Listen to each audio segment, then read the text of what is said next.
உங்களுடைய கூட்டணிக்கு தமிழ்நாடு சமூக நீதி கூட்டணி பிரவீன் சக்கரவர்த்தி எம்பி கேண்டிடேட் அனௌன்ஸ் பண்ணதுக்கப்புறம் ட்வீட் போட்டிருந்தாரு. உங்களுடைய விளக்கம் என்னது? இல்லை, இந்த கூட்டணி தொடர்பாக கருத்து சொல்வது அது தொடர்பாக முடிவு எடுப்பது என்பது எங்களுடைய தலைவர் எழுச்சி தமிழர் தொல்காப்பியன் திருமாவளவன் அவருடைய பொறுப்பு. அவர் தான் அதை அறிவிப்பார்.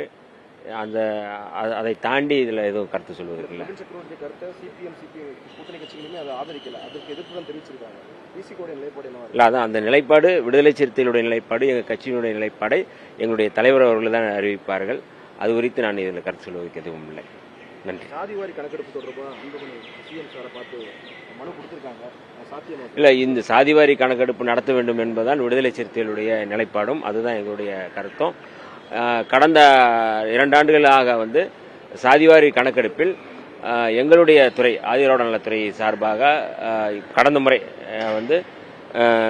பழங்குடி மக்களுக்கான கணக்கெடுப்பு எடுத்து முடித்திருக்கிறார்கள். அதேபோல் இந்த சாதிவாரி கணக்கெடுப்பில் பொதுவாக எடுப்பதற்கு முன்பாகவே எங்களுடைய சமூக நீதி துறையின் சார்பாக ஆதிதிராவிடர்களுக்கு, அதாவது எஸ்சி மக்களுக்கு கணக்கெடுப்பை நடத்த வேண்டும். அது சோசியோ எக்கனாமிக் சர்வே என்று சொல்கிறார்கள். சமூக பொருளாதாரம் என்ன அப்படிங்கிறத எடுக்கணும். இந்த சாதிவாரி கணக்கெடுப்பு பழங்குடி மக்களுக்கும் தலித்துகளுக்கும் எடுக்க வேண்டும் என்பது சட்டம். அந்த அடிப்படையில் எங்களுடைய துறை சார்பாக எடுப்பதற்கான பரிந்துரைகளை நாங்கள் கொடுத்துருக்குறோம். சாதிவாரி கணக்கெடுப்பு என்பது மிக முக்கியமானது. நன்றி.